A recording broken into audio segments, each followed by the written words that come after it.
Welcome to Armchair Anonymous. I'm Dax Shepard, and I'm joined by Monica Padman. Hi.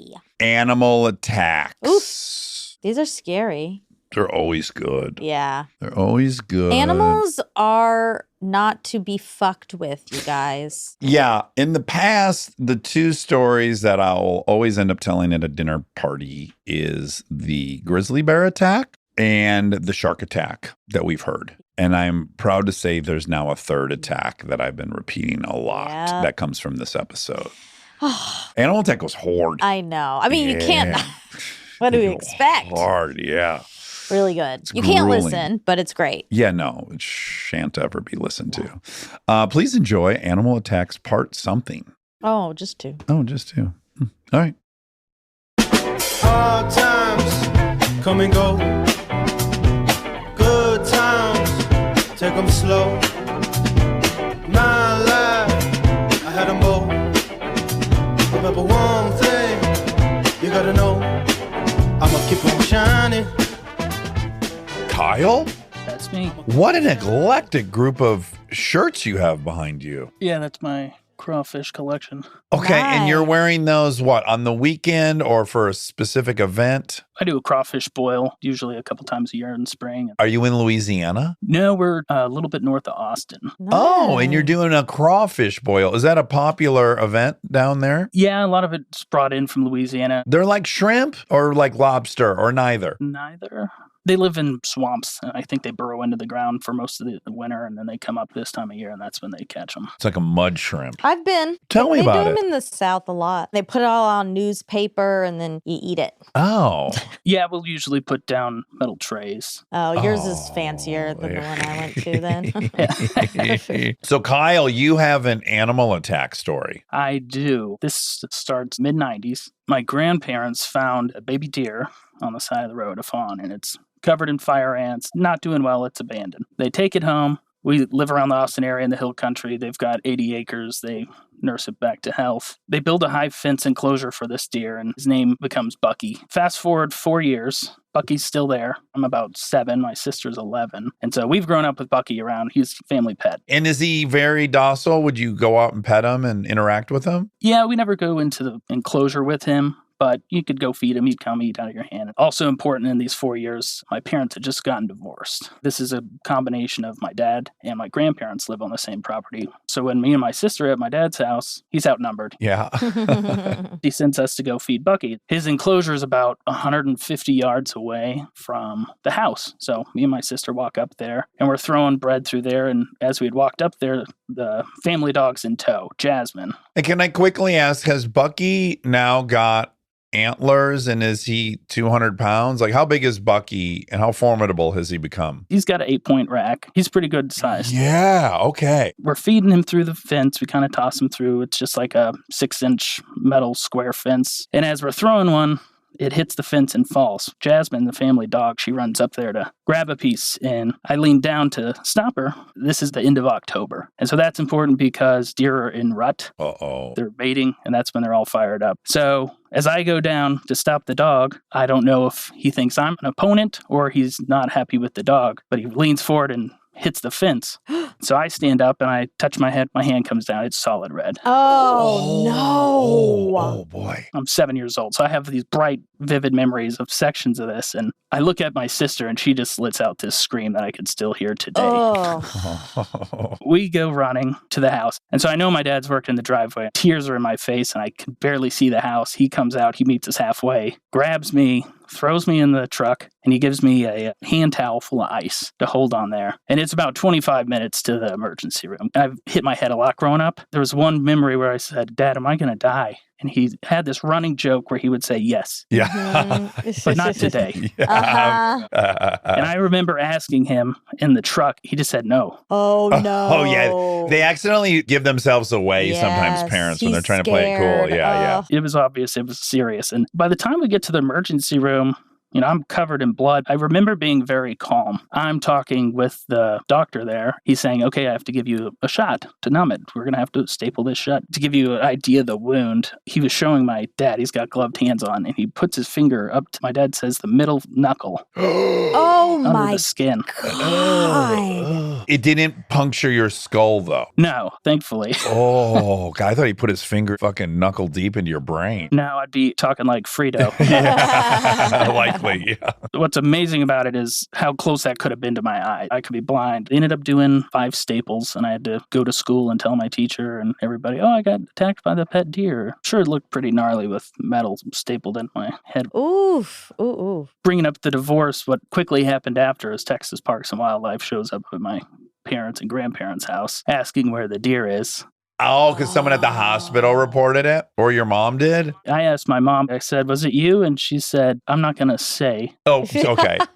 She goes, I can guarantee you I told the divorce attorney because I'm sure there was custody going on. When I interviewed my grandma this week trying to piece together some things, she goes, well, that officer told us it was your mother. Well, in her defense, if my child, while I'm not around, gets gored by a deer, I'm like, fuck that. Get that deer out of there. Why do they have a buck rutting in the backyard? Yeah. I get both. Because your dad's like, we're just living. It was an accident. Did they eat Bucky? Or you can't turn Bucky free at that point, can you? They told him he was going to be released into some kind of sanctuary. He's used to being around people. What's surprising is, as I've been queued up to be on here, I've told this story to a few people this week, and I think 3 people have told me they had a deer growing up. My wife had a deer, my barber's husband, Wow. and somebody I had lunch with today. Oh, No wow. kidding. It's kind of standard in hill country. Maybe. But you're the only one that got attacked. That I know of. Wow. Well, yikes. I'm glad you're okay. You got me on here. We like Okay, so that. Bucky left. Were the grandparents sad? Did everyone miss Bucky? Or in a week, they're like, oh, yeah, I forgot we even had that. Why did we have that? I'm sure they were just more mad at my mom. Yeah, they had bigger fish to sure. fry. Divorces kind of taint. Yeah, Oh, yeah. they take over. Well, Kyle, pleasure nice to meeting meet you. Yeah. Yeah, nice to meet you. Is it okay if my wife hops on and say hello? Of Of course. course. Hello. Hi. How are you? Good. What's your name? Megan. Are you wearing a sweatshirt? am. Oh, look at Oh, you. wonderful. Thank you for supporting us. Always. I appreciate the entertainment. Oh, Oh, good. And do you think you'll also get a t-shirt? It's on the way. While I was listening to the Cookie Boy disagreement, that's when I purchased it. While I'm walking the dogs, I bought it while you were disagreeing about who would or would not wear the shirt. I would encourage you to wear it. I will to make everyone happy, but mostly what a clever marketing ploy that would be if we were that It calculated. was an accident. Because I think a lot of people came to your defense and bought it just to defend Oh, you. Yeah. No, maybe they just like it and think everyone should wear it. That too. But also, I think some people are like, I got to support Monica. All the comments, Monica, where I bought the Cookie Boy shirt because of that. Oh my God. We're here for you. Thank you. I'm excited to wear it so we can all match. All right. Well, lovely meeting both Really of you. nice meeting both of you. Thank you so much. All right. Take care. Little armchair family. Yeah. She had really the merch. cute. She bought Cookie Boy to stick up for her sister She bought Cookie Boy because she loved it. because it's such a good. It is good. It is good. I never said it wasn't is good. It was good. always a conversation about whether I thought I was false advertising. That's it. We need to put out to the Armcherries what they want to see on a shirt. We already decided. Oh, yeah, but we'll Yeah. have more. Yeah. Okay. Great. So they should tell us what they want. Hit the comments of this episode and tell us what shirts you want because we forget. We forget a lot of We stuff. forget. We're forgetful. Yeah. I'll probably say it on the fact check, but for these listeners, I did reach out to the person who I saw online. You did. I DM'd. Was there a response? Yes, a very, very kind response, but he does have a girlfriend. Oh. Yeah, but it was very nice. Oh, I want to hear all the details. I'm not going to expose him. In your reach out, you made it clear you were interested romantically. Yeah, Right, because he's had to say I have a girlfriend. yeah. Wow, I'm so proud of you. How did you Thanks. phrase it? I don't want to say. Oh, you're like half in, half out. Well, it's vulnerable, but I did it, and I'm proud I Yes. did it. Congrats. I wish it had gone differently, obviously. Yeah. But it affirmed that he is the type of person that I would like. Also, he would ignore most people Exactly. sending that. Hello? Hello, can you hear me? Yeah, we can hear you, but can you turn your camera on? Oh, wait, you know what? Oh, there you are. I had work mode on. Good, we can see you now. So, Amanda, where are you? I am in Atlanta, Georgia. Where? What Oh. part? Currently, I'm in Brookhaven. I will say, Monica, I'm jealous of you because we graduated the same year of high school and I went to Brookwood and I was a competition cheerleader and we were failures compared to you. Wait, you and I competed against each other. That's wild. We've never heard of a disgruntled competitor yet. We This is a haven't. first. I won't be that disgruntled because I was more of the spirit hands on the floor. They didn't know what to do with me kind of cheerleader. Okay. I doubt that. Like more of a participation trophy type situation? Absolutely, Yeah, okay, yes. wonderful, No, wonderful. if you're on that competition squad, you had some skills. We've met before. This is so crazy. It is. Okay, well, most importantly, you were attacked by an animal. Unless you were the animal that attacked. I don't know. Big twist. Could go either way. Humans are animals. So this is November of 2020. I had just recently been working in an emergency department. I loved it, but I was trying to figure out what my path would be in my career. And so I ended up getting my master's degree and taking some time off. My master's degree was in basically emergency preparedness. Then I tried to apply for jobs with that in the heart of the pandemic. And they were like, well, we need some people with some experience. I ended up being unemployed for a little while. I was also going through a divorce. Boy, COVID was really something for you. That's a lot. Yeah, it was a lot, but I started working as a line cook and trying to be the most outdoorsy version of myself as I could be because I had time. I was single. So I was about to try and go on this run and I needed directions. And so I pulled over to look for directions and I saw this woman and her daughter. They were hysterical and like kind of pointing across this 5-6 lane road. I saw that they had lost control of their dogs and they were on leashes, but just hysterical. I've had big pit bulls my entire life. And so I was like, I got this. I'm going to be a good Samaritan and go help them. You have a master's in emergency preparedness. This has to fall under that umbrella. I should. Uh-oh. So I get out and I'm doing the kind of like slapping my knee motion, come to me. And they do. But one of the dogs just immediately latches onto my arm. Oh, wow. my God. What kind of dog? It was a pit. And I've had pits my entire adult life. You know, when you rescue a pit, there's some innate distrust from the community. Understandably, they've got big teeth.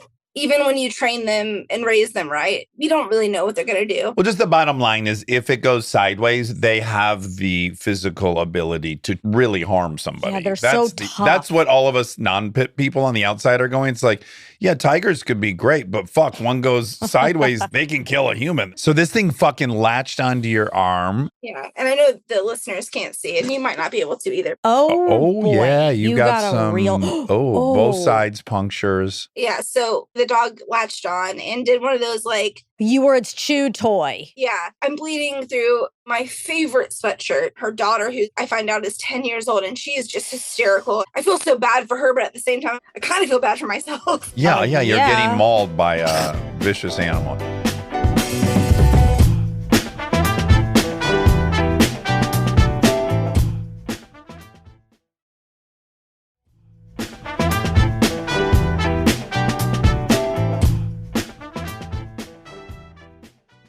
So it's probably like 6 seconds. It's not that long, but she grabs hold of the leash and she tosses her phone and her wallet on the ground because they're on this walk.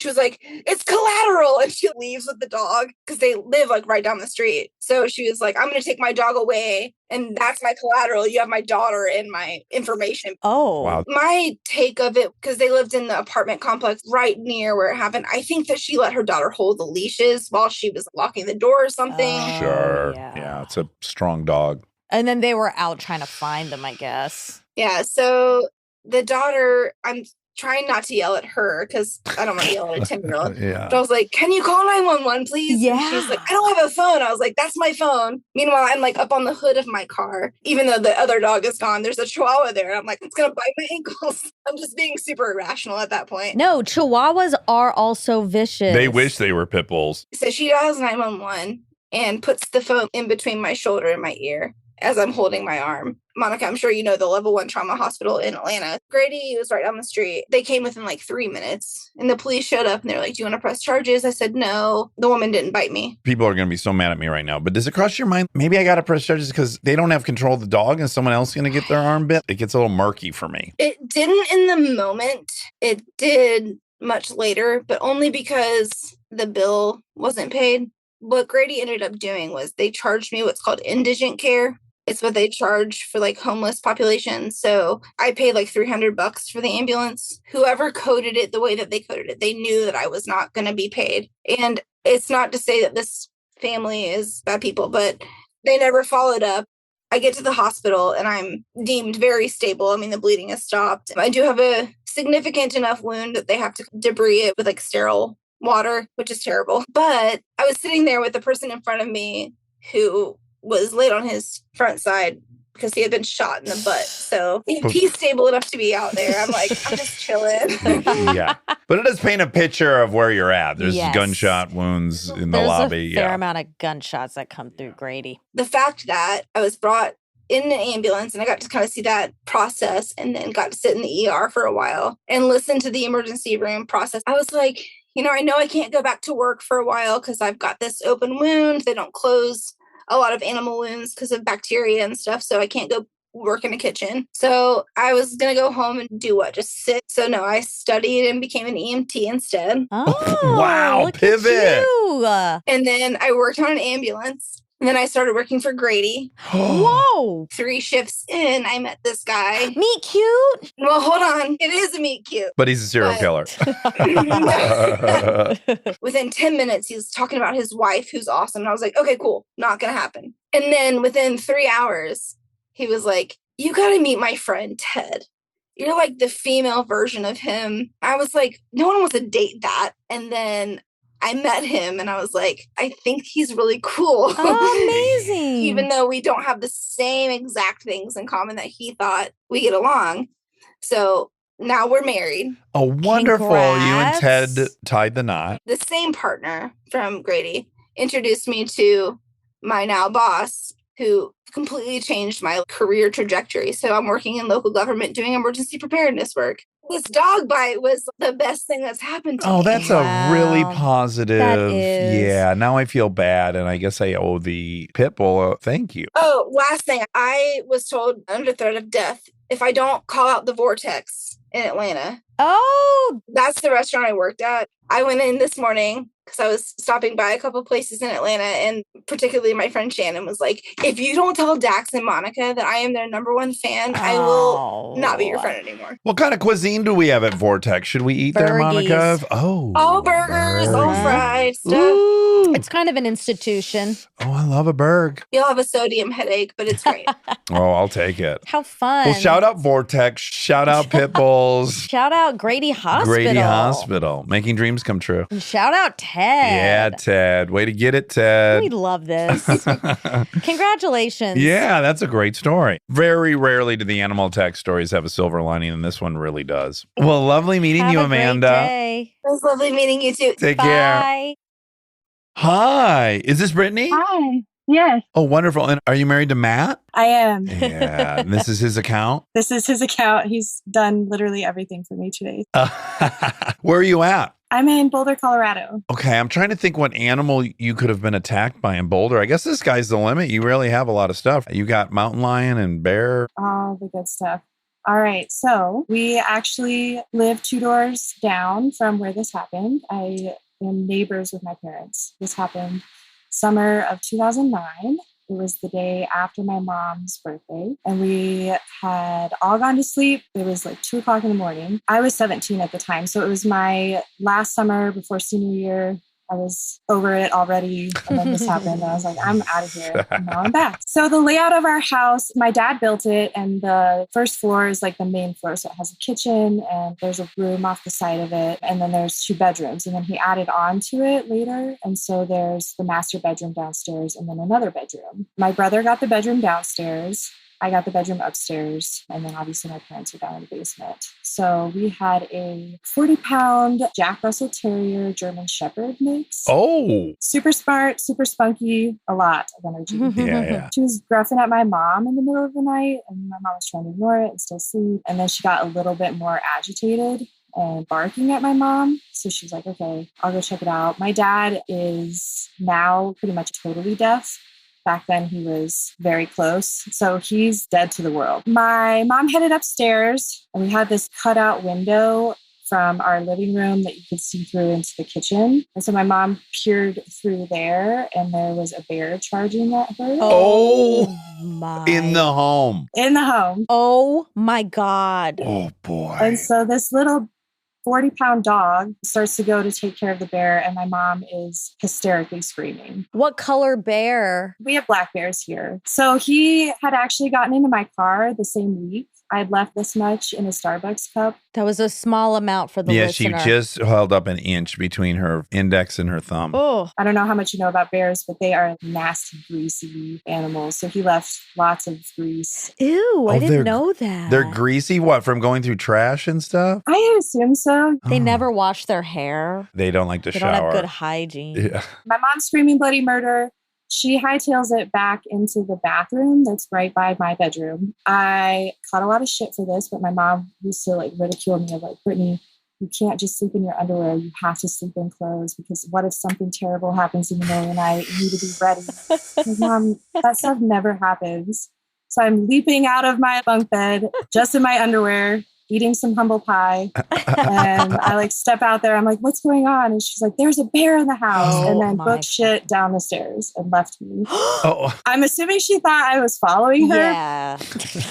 The dog was still upstairs. The dog was going bananas near our kitchen. They were having some kind of back and forth. Now, hold on. I got to pause to just say we just kind of shit on dogs for a dog attack story. Now, this is where dogs rock. Yeah. Dogs will fucking take on a bear to protect you. This is true. This is good. We're getting both They sides. rock. My dog would not give up. The decision to be made of, do I stop trying to cover myself up and try and save my dog? Do I just hightail it and hope that she makes it? So I free the titties, run after, grab the dog by the like tip of her tail and drag her back. And the bear is still following us at this point. Oh my God. Pick her up, book it down the stairs. We don't know where it is at this point. So we get down there.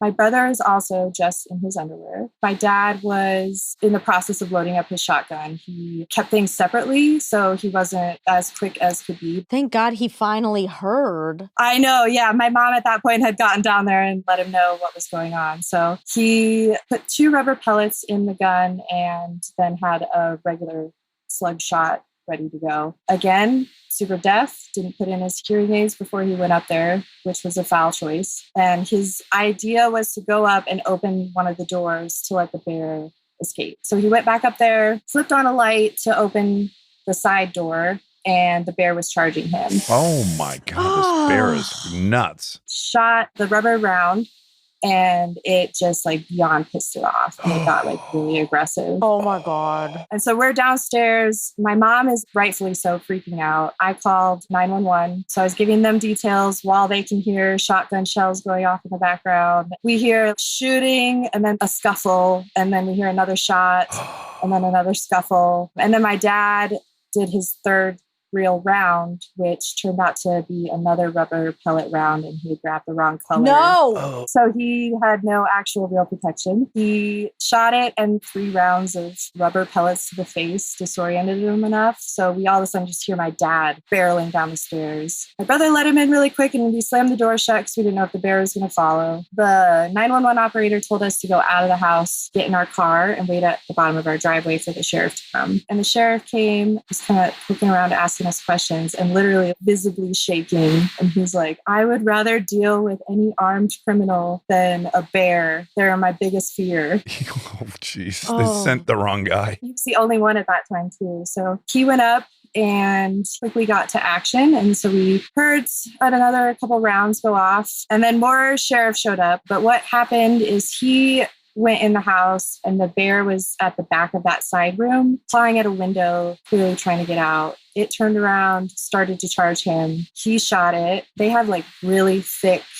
skulls. And so it is extremely hard to shoot a bear in the head. Yeah, you can kill a bear, but it's going to be 10 minutes after you shoot it. Like, you got to deal with this bear that doesn't even fucking feel that it got shot. Exactly. Or you luck out enough to go through the ribs or something like that. But if it's charging you, you don't have that shot. Yeah. So he actually shot the bear 5 times, and it did nothing but piss it off.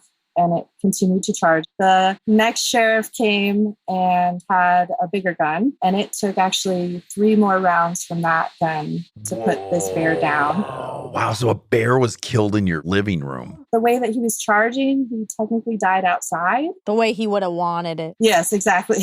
Back into the wild. He died doing what he loved, being outside. He definitely got vengeance on us, though, because he smeared his body over every surface that was in our house. Oh, my God. So they brought us back up. They showed us the bear. He was like a 2-year-old, only 120-pound bear. He had somehow learned that if you push on the side of a door threshold, you can kind of warp it enough, and that just swung the door wide open. Oh my was goodness. brilliant. This is like, he should have been in the circus. So that's how he got in without us like hearing a big bang.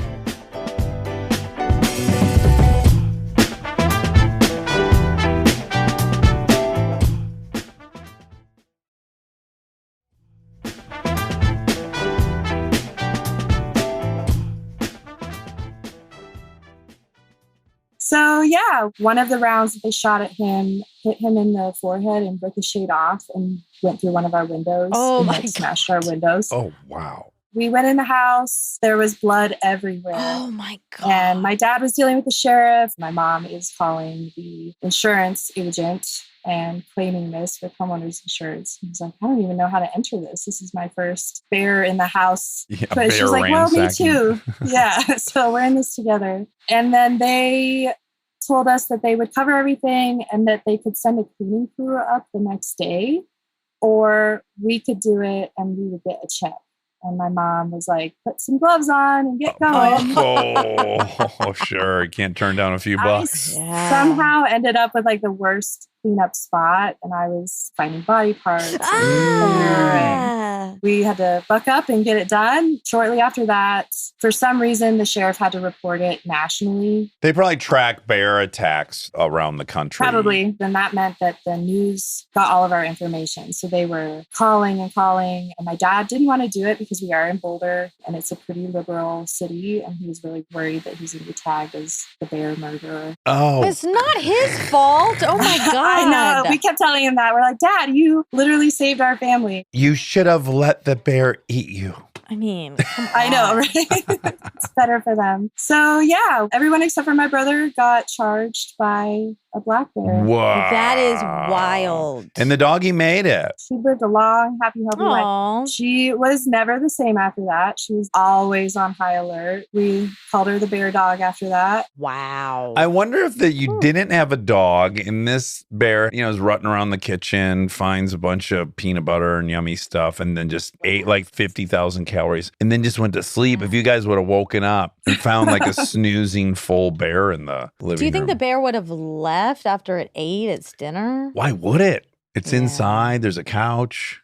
But they don't really want to interact with people, right? They will if there are people there. Right. They tend to avoid people. Ironically, he ate a ton of Crystal Light of my mom's. Oh, he loved it. With low cal. Crystal Light was like exploded everywhere around our kitchen. Think I have if to you've say, this only is a been- funny bear. It is. If you've only been eating leaves and bark and berries and you get your hands on some Sugar. Crystal Light, I can't imagine what an explosion of flavor that was. Maybe that's just what amped him up. Yeah, I think maybe if he hadn't gotten into that, he might have been more docile. This was a summer that the bear activity was outrageous. This is why Monica doesn't live in Boulder. Well, I was about to say, a lot of people are now leaving, or people are scared of LA because of the fires, and they're like, I'm going to move. And everywhere has something. yeah. We have bears and fires. Oof, double whammy. We have earthquakes and fires Yeah, we and got mudslides and mountain lions and bears. pedophiles and criminals.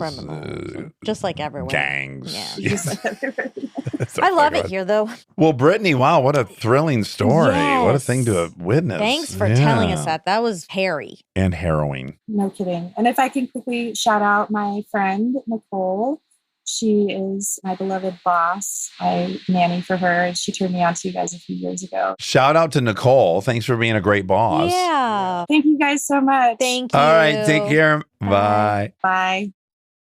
That is a weird sim because the other day we had an earthquake. Yeah, we haven't even talked about it. You were in your bedroom? Yeah, I was in my bed. The earthquake happened and I was just wearing underwear. And I was like, I'm putting pants on. If there's going to be more tonight and I got to like run outside or something, I can't be in my undies. I was in the basement watching a Guests movie and the whole house started shaking above me. And I was like, oh my God, the house is going to fucking collapse on me. I do not want to be in this basement right now. I want to fall down on shit. Okay, so every time there's a little earthquake, I think I need to double check again about what you're supposed to do. Go in a door frame. I know it's the door frame, but being on the first floor, I'm like, is that going to do anything? The whole thing I think is it will. Really? Yeah. Go outside, right? Also, I've heard that. And I'm like, do you just run outside? Well, you got to make a game day decision. Are Is it more both- dangerous? I mean, ideally, yes, being away from the falling buildings is the best. But if you think you're going to be mid-run when the building falls down, you could have stood in a doorway, which will protect you. Get on a boat if you can. Yeah, you want to get on a boat as That's quick as a good possible plan. That's a and wait great for the plan. tsunami to take you. Yeah. Oh, God. Okay, last one. Wobby Wob is calling. Hey, guys. Tell us about the time you were attacked, Rob. Rob never told us he was attacked by a lion. Hello, is this Rob? It sure is. You have a half of a moose rack behind you, so this promises This is to be. foreshadowing. Yeah, maybe. I have so many moose things because of this attack. Everybody sends something from a moose. Oh my God. Okay, I don't think we've heard a moose story. Oh, we're excited. Yeah, wow. Well, first of all, Rob, where are you? Sellersville, Pennsylvania, Bucks County. Okay, Bucks County. That's on brand. And I used to travel to Alaska every winter with our sled dogs. I did that for 20 winters. Oh my God, you're an Anaronda. What is it called? Iditarod. Iditarod? No, the Iditarod is a distance race where they go about 5 to 7 miles an hour. We do sprint mushing, so our average speed is over 20 miles an hour. Wow. And the advantage is it's only 10 to 20 miles, so I get to sleep in a warm bed at night, as do my dogs. Oh, Nice. wonderful, wonderful. Really quick, how do you travel up to Alaska with that many dogs? With a truck and trailer? Yeah, big truck. I got to be let out about 6 times a day. It's about an 8 to 10 day drive. And we do it in the winter. We go up around Thanksgiving and come home around Easter. Wow. Oh my You're goodness. there for a while. Boy, you got to be into it, man. That's a lot of commitment. I look back on it now and I wonder, what was I thinking? Right.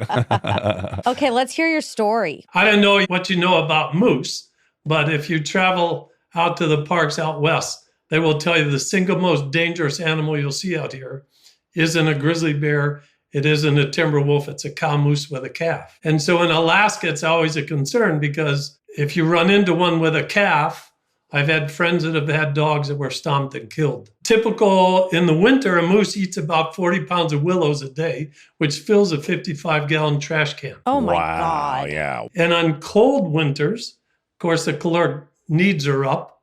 So they eat even more. So they tend to be more irritable and a little more aggressive. So it adds a whole new layer to the word hangry. Yeah. We should add too, right? Moose have terrible eyesight. Isn't that part of the reason they're aggressive? They don't see you, and then all of a sudden they see you, and it's a little shocking to them. But they don't necessarily want to get out of the way because they're 6 foot at the shoulder and they weigh about 1,400 pounds. Ah. Yeah, there's males they've shot that are 2,000 pounds. So when I'm out with a sled dog team, you don't have reins on them. So your leaders are your steering wheel, and your lead dogs might be between 40 and 70 feet in front of you, depending on how big a team you're driving. So they don't always see what you see. And so on this particular training run, I was out several miles from our cabin, and I went to make a right-hand turn into the bush to go around a big loop. And as I told them to turn right, the leaders backed off like they saw something.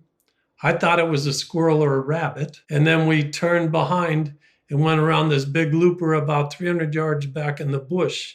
I come around a bend, and it wasn't a rabbit or a squirrel. It was a cow moose with a calf. Oh, yeah. I don't blame the moose because think about what she's thinking. We went by her once. Now we're turning around. She sees it as aggression. So I slam on the brakes.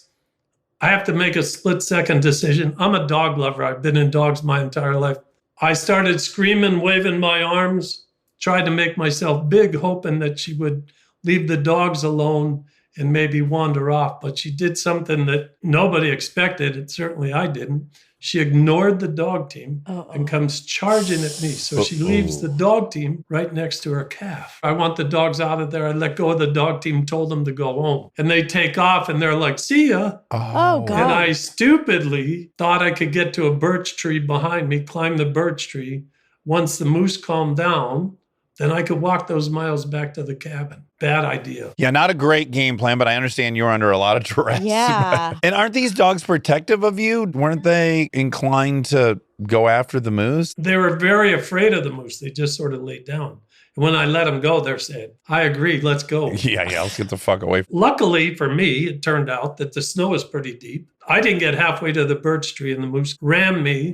Oh, my God. I fell down in the snow, and the last thing I remembered was her hooves pounding on my chest. No. Oh, my God. So she knocked me unconscious and left me for dead. I laid there. It was 20 below, which is another problem.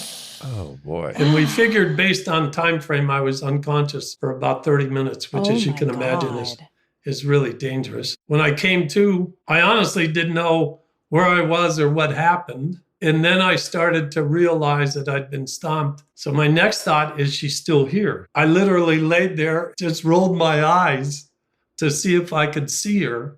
And she was gone. And I tried to move, and the pain was excruciating. It turned out she had broken all my ribs. She tore the cartilage in my sternum. She fractured my elbow. In fact, I still have a steel bolt and wire that reminds me every day of this.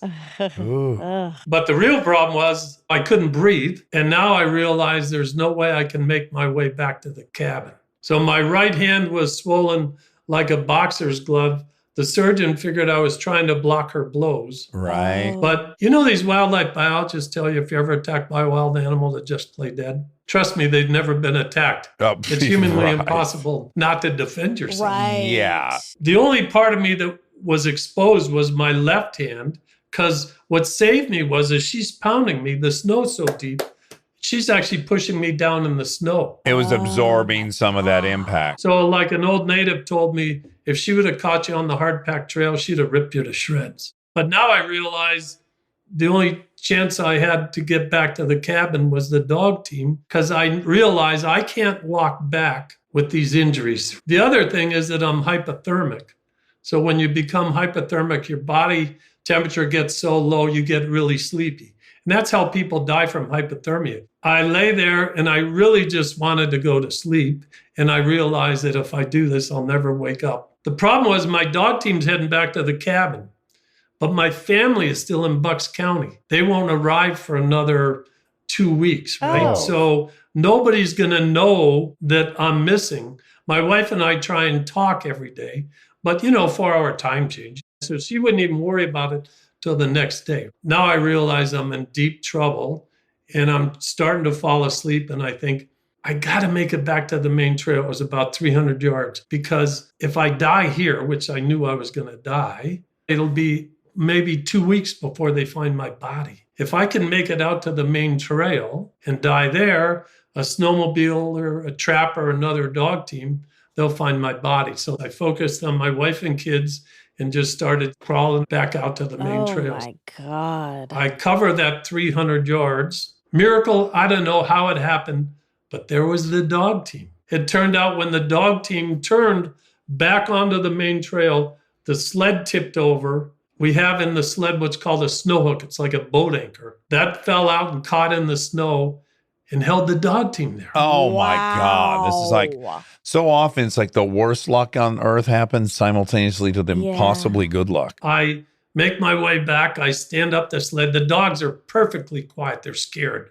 But now they see me. So they went from being scared to, I'm there, okay, let's go, let's get out of here. So I stand up the sled. I kick the snow hook loose with my foot because I have no use of this arm. It turned out the two bones in my elbow were 1.5 inches apart, which I didn't even think was possible. I get back on the sled. They start taking me back to the cabin. I don't even remember much about the trip other than every once in a while they'd hit a bump And you can imagine the pain. I was in and out of consciousness. And then trying to go around these curves at 20 plus miles an hour with one arm. They bring me all the way back to the cabin. I stagger into the cabin and I picked up the phone and I called a friend. All he heard was that I'd been stomped and the phone went dead. And he rushed over. He helped me out to the truck and they hauled me 50 miles to the hospital where they started to do surgery. So the dogs literally saved my life. And so I'm impassioned to them for sure. But an interesting thing happened after I get out of the hospital. I find out that actually wasn't my first call. My first call was to my neighbor who lived across the slough in a cabin, and I asked her to come over and take care of the dogs. Oh, wow. Rob, this will seem off topic, but what on earth did you do for a living that you could leave at Thanksgiving and come home at Easter? I'm a little hung up on how the fuck you made all this work. It's all about the dogs. I went to college in northern Minnesota. I was bored to death. I went to the sled dog race and I thought, wow, this is really cool. And so I started to rescue sled dogs that nobody wanted, started training them. And then I started to beat some of the people that had given me, including one guy who refused to believe it was the same dog. Right. Well, one day, one of the dogs couldn't get out of her doghouse because she was paralyzed, rushed her to the vet, and they determined she was selenium deficient. So I changed her diet. Not only did she get better, but the whole dog team performed better. It changed my life. I decided, this is what I'm going to do the rest of my life. I'm going to study nutrition. So I changed my major, went to Ohio State, where I'm originally from Ohio, studied nutrition, and then from there was invited to be a grad student at Penn at the vet school, studied nutrition for 7 years. So I published work that have helped define how working dogs should be fed. And I started a pet food company. Oh my God. So I'm a canine nutritionist. And I designed diets for dogs and cats. Now you can buy our food in 18 different countries. So cool. Wow. So yeah, I guess that's in keeping if you're disappearing for several months. Yeah, it's part of the job. Well, you know what? People didn't realize that whether I was in Pennsylvania or Alaska, we actually formulated some of the diets in a little cabin with no running water in the interior of Alaska. We're testing them on our dogs. So there's no better way to find out how good a food is than on a performance animal. Wow, Rob, that's a crazy story. Last question, it's unrelated. Are you a listener or do you have like a daughter or somebody who said, Dad, you got to call in? My daughter-in-law who's sitting here is the one that turned me on to you. And I told her she should come and say hello. Yeah, we would love to meet her. Come on, Madison. Hi. Hi. You turned your father-in-law onto the show? Yeah, I said, I don't have a good enough story, but I know someone. This sometimes happens. That is a good enough story, I'll tell you that. Oh, yeah. It's going up there with the grizzly bear and the shark. Incredible. Oh, man. Well, Madison, so nice meeting you. Rob, thank you for telling that. I will be a listener now. Okay, That's good. so nice. We'd love to have you. All right. Bye. Take care, guys. All right, thanks. Wow, so people send him moose stuff because he had a big half of a moose antler. It's kind of throwing it in your face. Yeah, it's a little bit like, I don't know if I'd want to see moose stuff around me all the time. He's taking it in stride. That is scary as But hell. I've been around moose. Well, I saw an enormous one in Alaska on a trip to Alaska, but I have seen them in Jackson Hole a bunch. And they're so fucking big. I just can't imagine laying on your back and looking up at one. That would be insane. Do you think if they saw me, they'd be like, she's too small? It's a waste of our energy. Yeah. Well, you know, Tom Hansen almost died in front of my eyes. From a moose? Yes. Oh, So God. I'm at Tom Hansen's house. I think we had taken the dogs in the backyard. That's why we were outside, but it was nighttime. And he was standing with his back to the lake that's in the backyard. And Monica, for real, there was only 20 feet between Tom Hansen's back and the lake. And we're just chatting, and all of a sudden I hear stomping, and then this fucking bull moose that's running full tilt crosses frame behind Tom Hansen in this 20-foot gap. It's running as fast as it could, and it's an 1,800, 2,000-pound moose. Oof. And it like blows by and Tom spins around. He's like, oh my God. I'm like, oh my God, dude, a fucking moose just wiped frame. If you were standing 4 feet back, you would have been plastered. It was wild. Scary. We're just little humans. We're pretty defenseless against a Yeah. moose. Oh, all right. Well, animal attacks, that works. That's the keeper. Yeah, we like it. We like it. All right. Love you. Love you. Do you want to sing a tune or something? We don't have a theme song. Oh. Okay, great. We don't have a theme song for this new show, so here I go. We're gonna ask some random questions, and with the help of Armcherries, we'll get some suggestions. On the fly rhyme dish, enjoy.